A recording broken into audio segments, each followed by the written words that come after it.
سورۃ الجمعہ، سورہ جمعہ کا تعارف۔ مقام نزول، سورہ جمعہ مدینہ منورہ میں نازل ہوئی ہے۔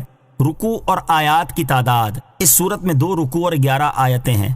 جمعہ نام رکھنے کی وجہ، 7 دنوں میں سے ایک دن کا نام جمعہ ہے، اور اس دن سورج ڈھلنے کے بعد جو نماز ادا کی جاتی ہے اسے نماز جمعہ کہتے ہیں۔ اس سورت کی آیت نمبر 9 میں لفظ الجمعہ موجود ہے، اسی مناسبت سے اس سورت کا نام سورہ جمعہ رکھا گیا ہے۔ سورہ جمعہ سے متعلق 2 احادیث۔ نمبر 1، حضرت عبداللہ ابن عباس رضی اللہ تعالیٰ عنہما فرماتے ہیں، حضور اقدس علیہ الصلوۃ والسلام جمعہ کی نماز میں سورہ جمعہ اور سورہ منافقون کی تلاوت فرماتے تھے۔ نمبر 2، حضرت ابو جعفر رضی اللہ تعالیٰ عنہ فرماتے ہیں، حضور پرنور علیہ الصلوۃ والسلام جمعہ کی نماز میں سورہ جمعہ اور سورہ منافقون کی تلاوت فرماتے تھے۔ سورہ جمعہ کی تلاوت کے ذریعے مسلمانوں کو بشارت دیتے اور مزید نیک اعمال کرنے پر ابھارتے تھے، جبکہ سورہ منافقون کے ذریعے منافقوں کو مایوس کرتے اور ان کی سرزنش فرماتے تھے۔ سورہ جمعہ کے مضامین، اس سورت کا مرکزی مضمون یہ ہے کہ اس میں نماز جمعہ کے احکام بیان فرمائے گئے ہیں، نیز اس سورت میں یہ مضامین بیان کیے گئے ہیں۔ نمبر 1، اس سورت کی ابتدا میں اللہ تعالیٰ کی تسبیح اور تقدیس بیان کی گئی اور نبی کریم علیہ الصلوۃ والسلام کی عظمت و شان اور ان کے اوصاف بیان فرمائے گئے۔ نمبر 2، یہ بتایا گیا کہ اللہ تعالیٰ کا اپنی مخلوق پر یہ بڑا فضل ہے کہ اس نے ان کی ہدایت کے لیے اپنے حبیب محمد مصطفیٰ صلی اللہ تعالیٰ علیہ وسلم کو مبعوث فرمایا۔ نمبر 3، تورات کے احکام پر عمل نہ کرنے کی وجہ سے یہودیوں کی مذمت کی گئی اور یہودیوں سے کہا گیا کہ اگر وہ اللہ تعالیٰ کے دوست ہیں تو ذرا موت کی تمنا کریں۔ نیز یہ بتایا گیا کہ وہ کبھی موت کی تمنا نہیں کریں گے اور یہودی جس موت سے بھاگتے ہیں وہ بہر صورت انہیں آ کر رہے گی۔ نمبر 4، سورت کے آخر میں نماز جمعہ کے احکام بیان فرمائے گئے ہیں۔ سورہ صف کے ساتھ مناسبت، سورہ جمعہ کی اپنے سے ماقبل سورت صف کے ساتھ ایک مناسبت یہ ہے کہ سورہ صف میں حضرت موسیٰ علیہ الصلوۃ والسلام اور ان کی قوم کا حال بیان کیا گیا اور انہوں نے حضرت موسیٰ علیہ الصلوۃ والسلام کو جو اذیتیں دیں انہیں ذکر کیا گیا، اور اس صورت میں اللہ تعالیٰ نے اپنے حبیب علیہ الصلوۃ والسلام کا حال اور ان کی امت کی فضیلت و شرافت بیان فرمائی تاکہ دونوں امتوں میں فرق ظاہر ہو جائے۔ دوسری مناسبت یہ ہے کہ سورہ صف میں ذکر کیا گیا کہ حضرت عیسیٰ علیہ الصلوۃ والسلام نے ایک عظیم رسول کی تشریف آوری کی بشارت دی جن کا اسم گرامی احمد ہوگا، اور سورہ جمعہ میں بتایا گیا کہ حضرت عیسیٰ علیہ الصلوۃ والسلام نے جن کی بشارت دی تھی وہ 2 عالم کے تاجدار اور انبیاء کرام علیہ الصلوۃ والسلام کے سردار ہیں۔ بسم اللہ الرحمن الرحیم۔ ترجمہ، اللہ کے نام سے شروع جو نہایت مہربان رحمت والا ہے۔ یسبح للہ ما فی السماوات وما فی الارض الملک القدوس العزیز الحکیم۔ ترجمہ، جو کچھ آسمانوں میں ہے اور جو کچھ زمین میں ہے سب اس اللہ کی پاکی بیان کرتے ہیں جو بادشاہ، نہایت پاکی والا، بہت عزت والا، بڑا حکمت والا ہے۔ یسبح للہ، اللہ کی پاکی بیان کرتے ہیں، یعنی آسمانوں اور زمین میں موجود تمام چیزیں اس اللہ تعالیٰ کی ہر نقص و عیب سے پاکی بیان کرتی ہیں، جس کی شان یہ ہے کہ وہ حقیقی بادشاہ، انتہائی پاکی والا، عزت والا اور حکمت والا ہے۔ تسبیح کی 3 اقسام۔ تسبیح 3 طرح کی ہے۔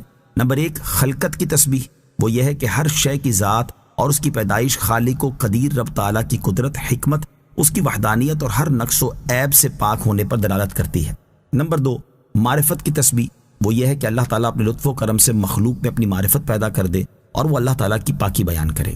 نمبر 3، ضروری تسبیح، وہ یہ ہے کہ اللہ تعالیٰ ہر ایک جوہر پر اپنی تسبیح جاری فرماتا ہے اور معرفت کے بغیر ہی ہر جوہر یہ تسبیح کرتا ہے۔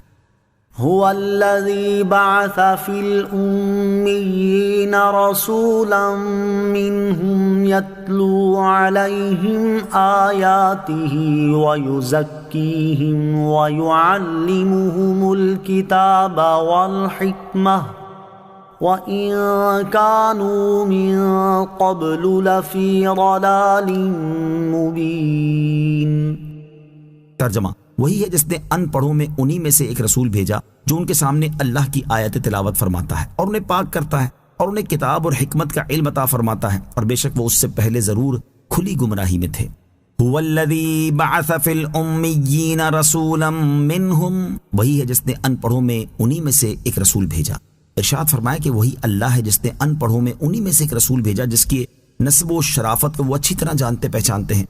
ان کا نام پاک محمد مصطفیٰ صلی اللہ تعالیٰ علیہ وسلم ہے۔ وہ ان کے سامنے قرآن مجید کی آیت تلاوت فرماتے ہیں جن میں رسالت، حلال و حرام اور حق و باطل کا بیان ہے۔ انہیں باطل عقیدوں، مذموم اخلاق، دور جاہلیت کی خباثتوں اور کبیح اعمال سے پاک کرتے ہیں، اور انہیں کتاب اور حکمت یعنی قرآن، سنت اور فقہ یا شریعت کے احکام اور طریقت کے اسرار کا علم عطا فرماتے ہیں۔ اور بے شک لوگ نبی کریم علیہ الصلوۃ والسلام کی تشریف آوری سے پہلے ضرور کھلی گمراہی میں تھے کہ شرک، باطل عقائد اور خبیث اعمال میں گرفتار تھے۔ انہیں کامل مرشد کی شدید حاجت تھی۔ نبی پاک علیہ الصلوۃ والسلام کی صفت نبی امی کی 3 وجوہات۔ سید المرسلین صلی اللہ تعالی علیہ وسلم کی ایک صفت نبی امی ہے، اس کی بہت سی وجوہات ہیں، یہاں اس کی 3 وجوہات سماعت کیجیے۔ نمبر 1، آپ امت امیہ کی طرف مبعوث ہوئے، کتاب شعیہ میں ہے، اللہ تعالیٰ فرماتا ہے میں امیوں میں ایک امی بھیجوں گا اور اس پر نبوت ختم کر دوں گا۔ نمبر 2، آپ کی بعثت ام القریٰ یعنی مکہ مکرمہ میں ہوئی۔ نمبر 3، حضور پرنور علیہ الصلوۃ والسلام لکھتے اور کتاب سے کچھ پڑھتے نہ تھے، اور یہ آپ کی فضیلت تھی کہ علم انتہائی یاد ہونے کی وجہ سے اس کی حاجت نہ تھی۔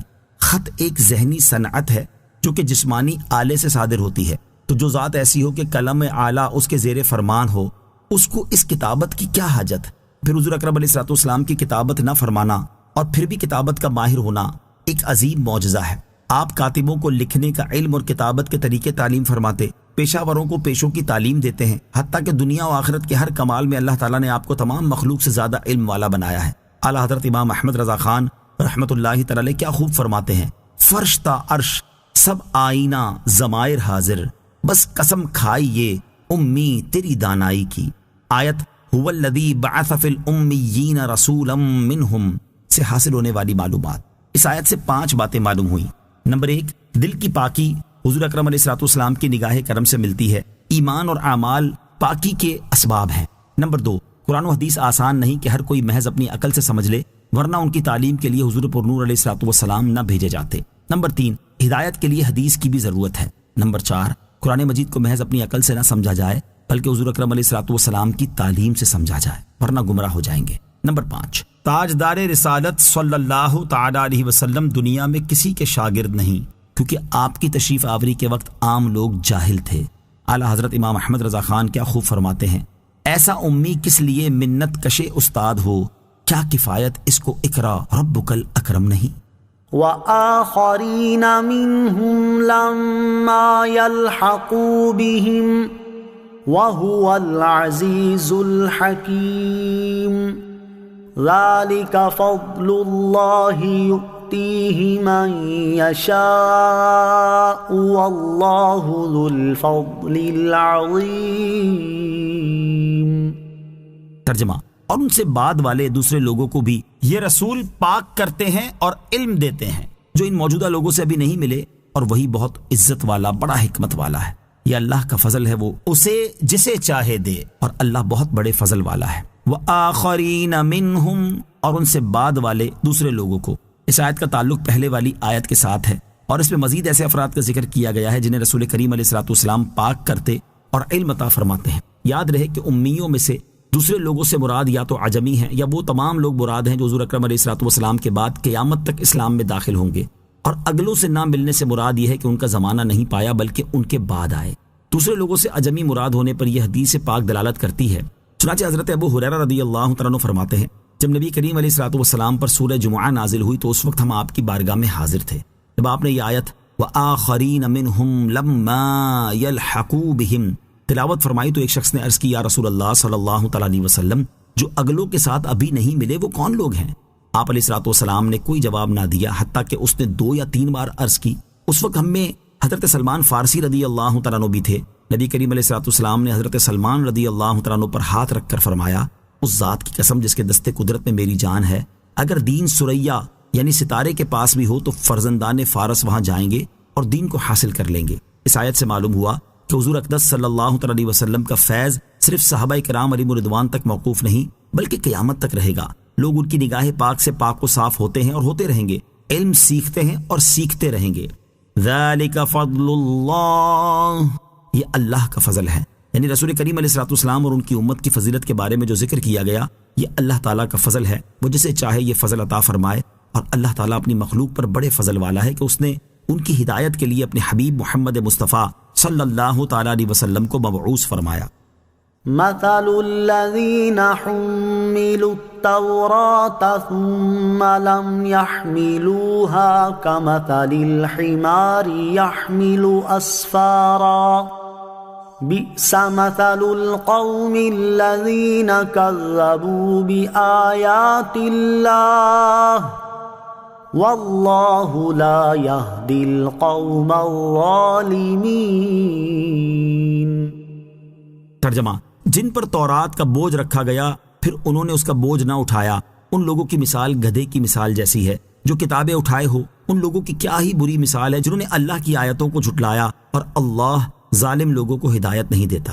مثل الذین حملوا التوراۃ، ان کی مثال جن پر تورات رکھی گئی تھی۔ اس سے پہلے والی آیات میں بیان فرمایا گیا کہ حضور اقدس علیہ الصلوۃ والسلام امیوں کی طرف بھیجے گئے ہیں۔ یہودیوں نے اس پر یہ شبہ پیش کیا کہ سید المرسلین صلی اللہ تعالیٰ علیہ وسلم صرف عرب والوں کی طرف مبعوث ہوئے ہیں، ہماری طرف مبعوث نہیں ہوئے۔ اس پر اللہ تعالیٰ نے یہاں ان کی ایک مثال بیان فرمائی جس کا خلاصہ یہ ہے کہ وہ لوگ جن پر توریت کے احکام کی پیروی کرنا لازم کیا گیا، پھر انہوں نے توریت پر عمل نہ کر کے اس ذمہ داری کا بوجھ نہ اٹھایا، اور اس میں مذکور سرکار دو عالم علیہ الصلوۃ والسلام کی نعت و صفت دیکھنے کے باوجود آپ پر ایمان نہ لائے، ان لوگوں کی مثال گدھے جیسی ہے جو پیٹھ پر کتابیں اٹھائے اور بوجھ کے سوا ان سے کچھ بھی نفع نہ پائے، اور جو علوم ان کتابوں میں ہیں ان سے اصلاً واقف نہ ہوں۔ یہی حال ان یہودیوں کا ہے جو توریت اٹھائے پھرتے ہیں، اس کے الفاظ رٹتے ہیں لیکن اس سے نفع نہیں اٹھاتے اور اس کے مطابق عمل نہیں کرتے۔ ان لوگوں کی کیا ہی بری مثال ہے جنہوں نے اللہ تعالیٰ کی آیتوں کو جھٹلایا، اور اللہ تعالیٰ ان لوگوں کو ہدایت نہیں دیتا جو اس کے علم میں ظالم ہیں۔ یہودیوں کو گدھے سے تشبیہ دینے کی وجوہات۔ اس آیت میں یہودیوں کو کسی اور جانور کی بجائے گدھے سے تشبیہ دی گئی۔ اس کی ایک وجہ یہ ہے کہ گھوڑے اور خچر کی بنسبت گدھے پر زیادہ بوجھ لادا جاتا ہے۔ دوسری وجہ یہ ہے کہ گدھے میں جہالت اور حماقت کا معنی دوسرے جانوروں کی بنسبت زیادہ پایا جاتا ہے۔ تیسری وجہ یہ ہے کہ عرف میں بھی دوسرے جانوروں کے مقابلے میں گدھے کو حقیر سمجھا جاتا ہے۔ قرآن مجید کو نہ سمجھنے اور اس پر عمل نہ کرنے والوں کی مثال۔ علامہ علی بن محمد خازن رحمۃ اللہ تعالی فرماتے ہیں، اس آیت میں توریت پر عمل نہ کرنے والے یہودیوں کی جو مثال بیان کی گئی یہ ان لوگوں پر بھی صادق آتی ہے جو قرآن کریم کے معنی کو نہ سمجھیں اور اس پر عمل نہ کریں اور اس سے اعراض کریں۔ لہٰذا ہر مسلمان کو چاہیے کہ وہ قرآن مجید سمجھنے کی کوشش کرے اور اس کے دیے ہوئے احکام پر عمل کرے تاکہ اس پر یہ مثال صادق نہ آئے۔ علم پر عمل نہ کرنے کی 5 وعیدیں۔ یہاں علم پر عمل نہ کرنے کی 5 وعیدیں بھی سماعت کیجیے۔ نمبر 1، حضرت ابو ہریرہ رضی اللہ تعالی عنہ سے روایت ہے، نبی کریم علیہ الصلوۃ والسلام نے ارشاد فرمایا، قیامت کے دن لوگوں میں سب سے زیادہ سخت عذاب پانے والا وہ عالم ہوگا جسے اس کے علم نے کوئی نفع نہ دیا۔ نمبر 2، حضرت ولید بن عقبہ رضی اللہ تعالیٰ عنہ سے روایت ہے، حضور اقدس صلی اللہ تعالیٰ علیہ وسلم نے ارشاد فرمایا، اہل جنت میں سے کچھ لوگ اہل جہنم کے کچھ لوگوں کو دیکھ کر کہیں گے، تم جہنم میں کیوں داخل ہوئے حالانکہ ہم جنت میں اسی علم کے ذریعے داخل ہوئے ہیں جو ہم نے تم سے ہی سیکھا تھا۔ وہ کہیں گے ہم جو کہتے تھے وہ کرتے نہیں تھے۔ نمبر 3، حضرت ابو درداء رضی اللہ تعالیٰ عنہ فرماتے ہیں، نبی اکرم صلی اللہ تعالیٰ علیہ وسلم نے مجھ سے ارشاد فرمایا کہ اے عویمر، اس وقت تمہارا کیا حال ہوگا جب قیامت کے دن تم سے کہا جائے گا تو نے علم حاصل کیا تھا یا جاہل رہے؟ اگر تو نے جواب دیا کہ میں نے علم حاصل کیا تھا تو تم سے پوچھا جائے گا تو نے اپنے علم پر کتنا عمل کیا؟ اگر تو نے کہا میں جاہل رہا تو تم سے کہا جائے گا جاہل رہنے میں تمہارا عذر کیا تھا، تم نے علم کیوں نہ حاصل کیا؟ نمبر 4، حضرت حذیفہ رضی اللہ تعالیٰ عنہ سے روایت ہے، تاجدار رسالت صلی اللہ تعالیٰ علیہ وسلم نے ارشاد فرمایا، اس شخص کے لیے ہلاکت ہے جو علم حاصل نہ کرے، اور اس آدمی کے لیے بھی ہلاکت ہے جو علم حاصل کرے پھر اس پر عمل نہ کرے۔ نمبر 5، حضرت عمر فاروق رضی اللہ تعالیٰ عنہ سے روایت ہے، نبی اکرم صلی اللہ تعالیٰ علیہ وسلم نے ارشاد فرمایا، مجھے تم پر ہر علم والے منافق کا خوف ہے جو کلام حکمت والا کرے گا اور عمل گناہوں پر کرے گا۔ قل يا أيها الذين هادوا إن زعمتم أنكم أولياء لله من دون الناس فتمنوا الموت إن كنتم صادقين۔ ترجمہ، تم فرماؤ اے یہودیوں، اگر تمہیں یہ گمان ہے کہ صرف تم اللہ کے دوست ہو، دوسرے لوگ نہیں، تو ذرا مرنے کی تمنا کرو اگر تم سچے ہو۔ قل یا ایھا الذین ہادوا، تم فرماؤ اے یہودیوں۔ یہودی کہتے تھے کہ ہم اللہ تعالیٰ کے بیٹے اور اس کے پیارے ہیں، اللہ تعالیٰ کے نزدیک آخرت کا گھر خالص ہمارے لیے ہے اور جنت میں صرف یہودی ہی جائیں گے۔ اللہ تعالیٰ نے اپنے حبیب علیہ الصلوۃ والسلام کو حکم دیا کہ آپ ان کے جھوٹ کو ظاہر کرنے کے لیے ان سے فرما دیں، اے یہودیوں، تمہیں یہ گمان ہے کہ دوسرے لوگوں کو چھوڑ کر صرف تم اللہ تعالیٰ کے دوست ہو؟ اگر تم اپنے اس دعوے میں سچے ہو تو مرنے کی آرزو کرو تاکہ موت تمہیں اس تک پہنچا دے، کیونکہ اللہ تعالیٰ کے دوستوں کے لیے آخرت دنیا سے بہتر ہے۔ ولا يتمنونه أبدا بما قدمت أيديهم والله عليم بالظالمين۔ ترجمہ، اور وہ کبھی موت کی تمنا نہیں کریں گے ان اعمال کے سبب جو ان کے ہاتھ آگے بھیج چکے ہیں، اور اللہ ظالموں کو خوب جانتا ہے۔ ولا يتمنونه ابدا، اور وہ کبھی موت کی تمنا نہیں کریں گے، یعنی یہودیوں نے جو کفر کیا اور رسول کریم علیہ الصلوۃ والسلام کو جھٹلایا، اس کی وجہ سے یہ کبھی موت کی آرزو نہیں کریں گے۔ یہ اللہ تعالیٰ کی طرف سے غیب کی خبر تھی جو سچی ثابت ہوئی کہ آیت میں جن یہودیوں کے بارے میں فرمایا گیا کہ یہ کبھی موت کی تمنا نہیں کریں گے، انہوں نے ہرگز موت کی تمنا نہیں کی۔ موت کی تمنا کرنے کا شرعی حکم احادیث میں موت کی تمنا کرنے سے منع کیا گیا، چنانچہ حضرت ابو ہریرہ رضی اللہ تعالیٰ عنہ سے روایت ہے، رسول اللہ صلی اللہ تعالیٰ علیہ وسلم نے ارشاد فرمایا، تم میں سے کوئی موت کی آرزو نہ کرے، نیک شخص تو اس لیے کہ شاید وہ مزید نیکیاں کر لے، اور گناہگار اس لیے کہ شاید وہ توبہ کر لے۔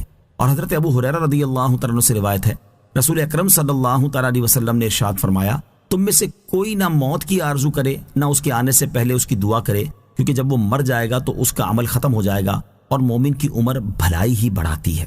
البتہ اگر مجبوری میں موت کی آرزو کرنی ہی پڑے تو حدیث پاک میں اس کا طریقہ بھی ارشاد فرمایا گیا، چنانچہ حضرت انس رضی اللہ تعالیٰ عنہ سے روایت ہے، تاجدار رسالت صلی اللہ تعالیٰ علیہ وسلم نے ارشاد فرمایا، تم میں سے کوئی آئی ہوئی مصیبت کی وجہ سے موت کی تمنا نہ کرے، پھر اگر کرنی ہی پڑ جائے تو یوں کہے، اے اللہ عز و جل، جب تک میرے لیے زندگی بہتر ہو تو مجھے زندہ رکھ، اور جب میرے لیے موت بہتر ہو تو مجھے موت دے۔ مفتی احمد یار خان نعیمی رحمۃ اللہ تعالی فرماتے ہیں، یہ حدیث گزشتہ دونوں احادیث کی شرح ہے کہ بیماری و آزاری سے گھبرا کر موت نہ مانگے، اور جس طریقے سے دعا کی اجازت دی گئی ہے نہایت ہی پیارا طریقہ ہے، کیونکہ اس خیر و شر میں دین و دنیا کی خیر و شر شامل ہے۔ گویا موت کی تمنا کہہ بھی لی مگر قاعدے سے، یعنی مقصد بھی پورا ہو گیا اور ممانعت کے حکم پر بھی عمل ہو گیا۔ مزید فرماتے ہیں، موت کی آرزو اچھی بھی ہے اور بری بھی۔ اگر حضور علیہ الصلوۃ والسلام کے دیدار کے لیے یا دنیاوی فتنوں سے بچنے کے لیے موت کی تمنا کرتا ہے تو اچھا ہے، اور اگر دنیاوی تکالیف سے گھبرا کر تمنائے موت کرے تو برا ہے۔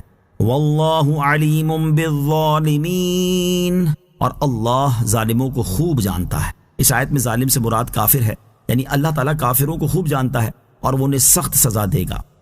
قل ان الموت الذي تفرون منه فإنه ملاقيكم ثم تردون إلى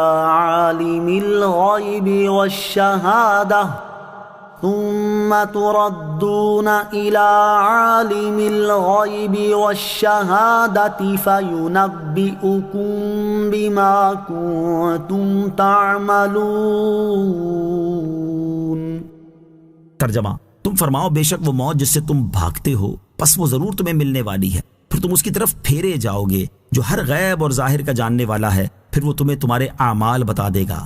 قل ان الموت الذی تفرون منہ، تم فرماؤ بے شک وہ موت جس سے تم بھاگتے ہو، یعنی اے حبیب صلی اللہ تعالیٰ علیہ وسلم، آپ ان یہودیوں سے فرما دیں، اپنے کفر کے وبال کی وجہ سے تم جس موت سے بھاگتے ہو اس سے کسی طرح نہیں بچ سکتے، بے شک وہ ضرور تمہیں آنے والی ہے، اور یہ بھاگنا تمہیں کوئی نفع نہ دے گا۔ پھر مرنے کے بعد تم اس اللہ تعالیٰ کی طرف پھیرے جاؤ گے جو ہر غیب اور ظاہر کا جاننے والا ہے، اور اس سے تمہارا کوئی حال چھپا ہوا نہیں ہے، پھر وہ تمہیں تمہارے اعمال بتا دے گا، تم نے دنیا میں کیا اعمال کیے تھے، اور وہ تمہیں ان اعمال کی سزا دے گا۔ قیامت کے دن اعمال بتائے جانے کی 3 صورتیں۔ یاد رہے کہ قیامت کے دن لوگوں کے اعمال بتائے جانے کی مختلف صورتیں ہوں گی، ان میں سے 3 صورتیں سماعت کیجیے۔ نمبر 1، اعمال نامے دکھا کر اعمال بتا دیے جائیں گے، چنانچہ ارشاد باری تعالیٰ ہے، وَوُضِعَ الْكِتَابُ فَتَرَى الْمُجْرِمِينَ مُشْفِقِينَ مِمَّا فِيهِ وَيَقُولُونَ يَا وَيْلَتَنَا مَا لِهَذَا الكتاب لا يغادر صغيرة ولا كبيرة إلا أحصاها ووجدوا ما عملوا حاضرا ولا يظلم ربك أحدا۔ ترجمہ، اور نامہ اعمال رکھا جائے گا تو تم مجرموں کو دیکھو گے کہ اس میں جو لکھا ہوا ہوگا اس سے ڈر رہے ہوں گے اور کہیں گے، ہائے ہماری خرابی، اس نامہ اعمال کو کیا ہے کہ اس نے ہر چھوٹے اور بڑے گناہ کو گھیرا ہوا ہے۔ اور لوگ اپنے تمام اعمال کو اپنے سامنے موجود پائیں گے اور تمہارا رب کسی پر ظلم نہیں کرے گا۔ نمبر 2، انسان کے اعضاء اس کے اعمال کی گواہی دیں گے، چنانچہ ارشاد باری تعالیٰ ہے، یوم تشہد علیہم السنتہم وایدیہم وارجلہم بما کانوا یعملون۔ ترجمہ، جس دن ان کے خلاف ان کی زبانیں اور ان کے ہاتھ اور ان کے پاؤں ان کے اعمال کی گواہی دیں گے۔ دوسری آیت میں ارشاد ہوتا ہے اليوم نختم على افواههم وتكلمنا ايديهم وتشهد ارجلهم بما كانوا يكسبون۔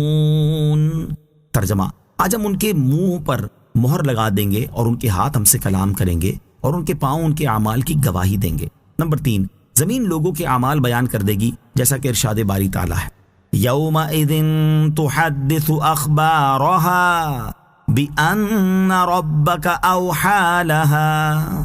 ترجمہ، اس دن وہ اپنی خبریں بتائے گی اس لیے کہ تمہارے رب نے اسے حکم بھیجا۔ یا ایہا الذین آمنوا اذا نودی للصلاة من یوم الجمعة فاسعوا الى ذکر اللہ وذروا البیع ذالکم خیر لکم ان کنتم تعلمون۔ ترجمہ، اے ایمان والو، جب جمعہ کے دن نماز کے لیے اذان دی جائے تو اللہ کے ذکر کی طرف دوڑو اور خرید و فروخت چھوڑ دو، اگر تم جانو تو یہ تمہارے لیے بہتر ہے۔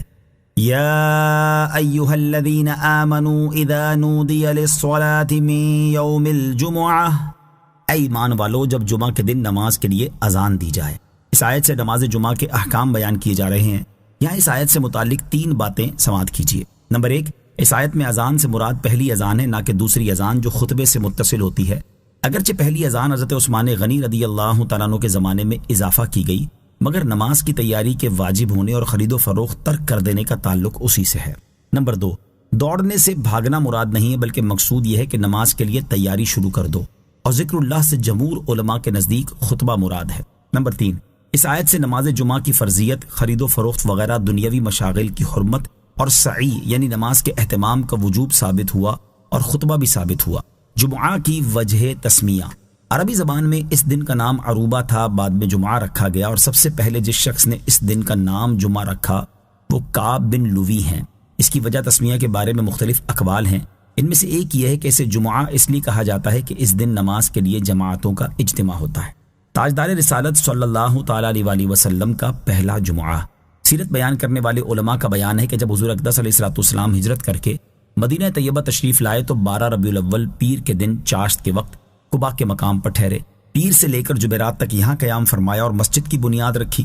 جمعہ کے دن مدینہ طیبہ جانے کا عزم فرمایا۔ بنی سالم بن عوف کی وادی کے درمیان جمعہ کا وقت آیا، اس جگہ کو لوگوں نے مسجد بنایا اور سرکار دو عالم صلی اللہ تعالیٰ علیہ وسلم نے وہاں جمعہ پڑھایا اور خطبہ فرمایا۔ یہ پہلا جمعہ ہے جو نبی کریم علیہ السلام نے اپنے اصحاب رضی اللہ تعالیٰ عنہم کے ساتھ پڑھا۔ روز جمعہ کے 4 فضائل، کثیر احادیث میں جمعہ کے دن کے فضائل بیان کیے گئے ہیں، یہاں ان میں سے 4 احادیث سماعت کیجیے۔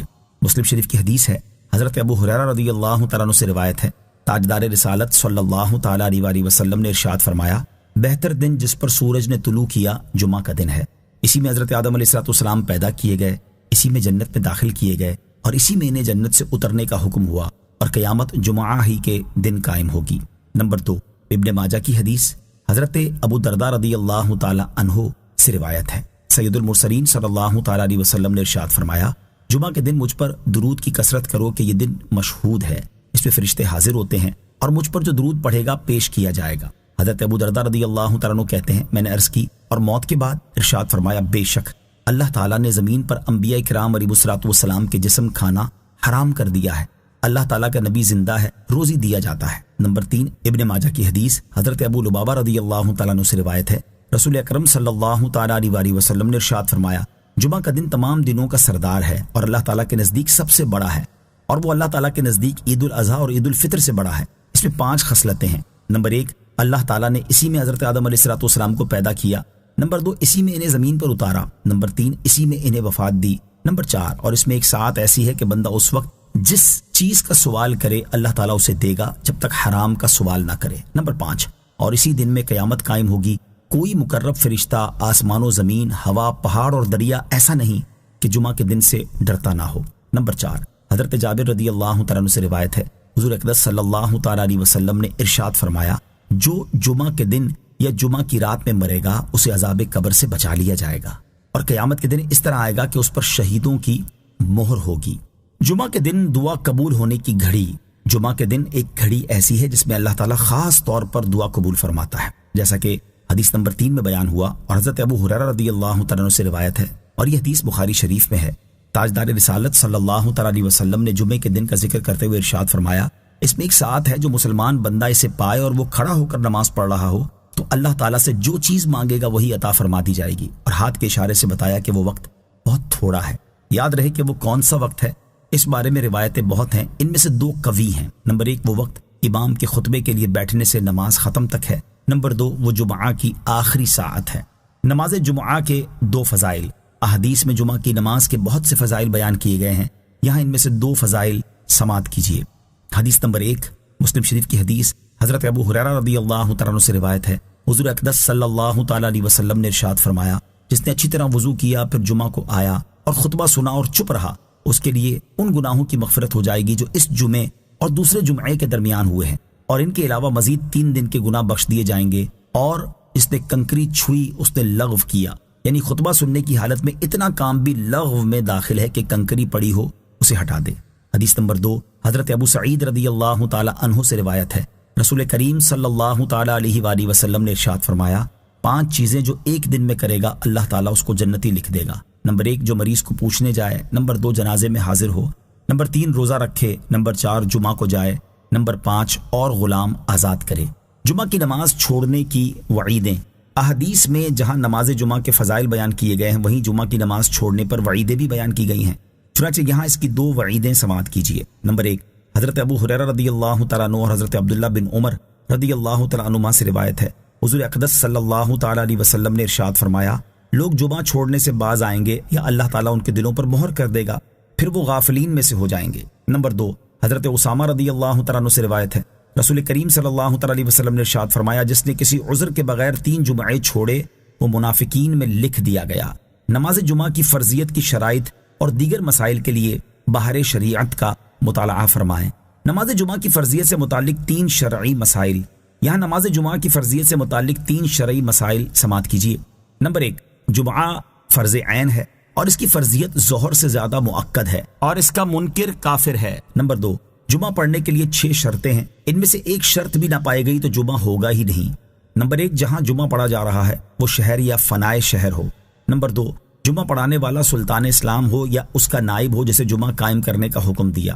نمبر 3 ظہر کا وقت ہو، یعنی ظہر کے وقت میں نماز پوری ہو جائے، لہٰذا اگر نماز کے دوران اگرچہ تشہد کے بعد عصر کا وقت آ گیا تو جمعہ باطل ہو گیا، اب ظہر کی قضا پڑھیں۔ نمبر 4 خطبہ ہونا۔ نمبر 5 جماعت یعنی امام کے علاوہ کم سے کم 3 مردوں کا ہونا۔ نمبر 6 اذن عام، یعنی مسجد کا دروازہ کھول دیا جائے کہ جس مسلمان کا جی چاہے آئے، کسی کو روک ٹوک نہ ہو۔ نمبر 3 جمعہ فرض ہونے کے لیے 11 شرطیں ہیں، اگر ان میں سے ایک بھی نہ پائی گئی تو جمعہ فرض نہیں، لیکن اگر پڑھے گا تو ادا ہو جائے گا۔ نمبر 1 شہر میں مقیم ہونا۔ نمبر 2 صحت، یعنی مریض پر جمعہ فرض نہیں، مریض سے مراد وہ ہے کہ جامع مسجد تک نہ جا سکتا ہو یا چلا تو جائے گا مگر مرض بڑھ جائے گا یا دیر میں اچھا ہوگا۔ نمبر 3 آزاد ہونا۔ نمبر 4 مرد ہونا۔ نمبر 5 عاقل ہونا۔ نمبر 6 بالغ ہونا۔ نمبر 7 آنکھوں والا ہونا یعنی نابینا نہ ہو۔ نمبر 8 چلنے پر قادر ہونا۔ نمبر 9 قید میں نہ ہونا۔ نمبر 10 بادشاہ یا چور وغیرہ کسی ظالم کا خوف نہ ہونا۔ نمبر 11 اس قدر بارش، آندھی، اولے یا سردی نہ ہونا کہ ان سے نقصان کا صحیح خوف ہو۔ نوٹ: جمعہ سے متعلق شرعی مسائل کی مزید معلومات حاصل کرنے کے لیے بحر شریعت جلد 1 حصہ 4 سے جمعہ کا بیان مطالعہ فرمائیں۔ ذالکم خیر لکم، یہ تمہارے لیے بہتر ہے۔ یہاں بہتری سے مراد لغوی بہتری ہے، یعنی دنیاوی کاروبار سے نماز جمعہ اور خطبہ وغیرہ بہتر ہے۔ اس سے یہ لازم نہیں آتا کہ یہ حاضری واجب نہ ہو، صرف مستحب ہو۔ فَإِذَا قُضِيَتِ الصَّلَاةُ فَانتَشِرُوا فِي الْأَرْضِ وَابْتَغُوا مِن فَضْلِ اللَّهِ وَاذْكُرُوا اللَّهَ كَثِيرًا لَعَلَّكُمْ تُفْلِحُونَ۔ ترجمہ: پھر جب نماز پوری ہو جائے تو زمین میں پھیل جاؤ اور اللہ کا فضل تلاش کرو اور اللہ کو بہت یاد کرو اس امید پر کہ تم کامیاب ہو جاؤ۔ فَإِذَا قُضِيَتِ الصَّلَاةُ، پھر جب نماز پوری ہو جائے، یعنی جب نماز پوری ہو جائے تو اب تمہارے لیے جائز ہے کہ معاش کے کاموں میں مشغول ہو جاؤ، یا علم حاصل کرنے، مریض کی عیادت کرنے، جنازے میں شرکت کرنے، علماء کی زیارت کرنے، ان جیسے دیگر کاموں میں مشغول ہو کر نیکیاں حاصل کرو اور نماز کے علاوہ بھی ہر حال میں اللہ تعالیٰ کو یاد کرو تاکہ تمہیں کامیابی نصیب ہو۔ وَإِذَا رَأَوْا تِجَارَةً أَوْ لَهْوًا انفَضُّوا إِلَيْهَا وَتَرَكُوكَ قَائِمًا قُلْ مَا عِندَ اللَّهِ خَيْرٌ مِّنَ اللَّهْوِ وَمِنَ التِّجَارَةِ وَاللَّهُ خَيْرُ الرَّازِقِينَ۔ ترجمہ، اور جب انہوں نے کوئی تجارت یا کھیل دیکھا تو اس کی طرف چل دیے اور تمہیں کھڑا چھوڑ گئے، تم فرماؤ جو اللہ کے پاس ہے وہ کھیل سے اور تجارت سے بہتر ہے، اور اللہ بہترین روزی دینے والا ہے۔ وَإِذَا رَأَوْا تِجَارَةً أَوْ لَهْوًا، اور جب انہوں نے کوئی تجارت یا کھیل دیکھا۔ شان نزول، حضرت جابر بن عبداللہ رضی اللہ تعالیٰ عنہ فرماتے ہیں ایک مرتبہ نبی کریم صلی اللہ تعالیٰ علیہ وسلم جمعہ کے دن کھڑے ہو کر جمعہ کا خطبہ ارشاد فرما رہے تھے کہ اچانک مدینہ طیبہ میں ایک تجارتی قافلہ آ پہنچا۔ دستور کے مطابق اعلان کے لیے طبل بجایا گیا تو رسول اللہ صلی اللہ تعالیٰ علیہ وسلم کے اصحاب اس کی طرف چل دیے، حتیٰ کہ 12 آدمیوں کے سوا مسجد میں کوئی بھی باقی نہ بچا۔ میں، حضرت ابوبکر صدیق رضی اللہ تعالیٰ عنہ اور حضرت عمر فاروق رضی اللہ تعالیٰ عنہ ان 12 افراد میں شامل تھے۔ اس وقت یہ آیت نازل ہوئی۔ اس آیت کا خلاصہ یہ ہے کہ اے حبیب صلی اللہ تعالیٰ علیہ وسلم، جب انہوں نے کسی تجارت کے بارے میں جانا یا کھیل کے بارے میں سنا تو اس کی طرف چل دیے اور آپ کو خطبے کی حالت میں ممبر پر کھڑا چھوڑ گئے۔ آپ ان سے فرما دیں جو نماز کا اجر و ثواب اور نبی کریم علیہ الصلوۃ والسلام کی خدمت میں حاضر رہنے کی برکت و سعادت ہے جو در حقیقت اللہ تعالیٰ کے پاس ہے، وہ کھیل اور تجارت سے بہتر ہے، اور چونکہ اللہ تعالیٰ بہترین روزی دینے والا ہے اس لیے تم اسی کی طرف چلو اور اسی سے رزق طلب کرو۔ یاد رہے کہ جب یہ واقعہ رونما ہوا اس وقت بہت تنگی اور مہنگائی کا دور تھا، اور صحابہ کرام علیہم رضوان اس خیال سے چلے گئے تھے کہ کہیں اجناس ختم نہ ہو جائیں اور وہ انہیں پانے سے رہ جائیں، اور ایسے حالات میں اس طرح ہونا ایک فطری امر ہے۔ نیز اس آیت کے نزول سے پہلے اس طرح کے فعل سے کہیں منع بھی نہیں کیا گیا تھا، بلکہ اس آیت کے ذریعے حکم نازل کیا گیا تو حکم کے نزول سے پہلے ایسا کرنا کوئی گناہ نہیں تھا۔ اسی لیے اس آیت میں اللہ تعالیٰ نے ان کی مذمت نہیں فرمائی بلکہ تربیت فرمائی ہے کہ ایسا کرنا ان کی شان کے لائق نہیں، لہٰذا ان کے اس فعل پر کوئی اعتراض نہیں کیا جا سکتا۔ نوٹ، اس سے ثابت ہوا کہ خطیب کو کھڑے ہو کر خطبہ پڑھنا چاہیے۔ آمنت باللہ صدق اللہ العظیم۔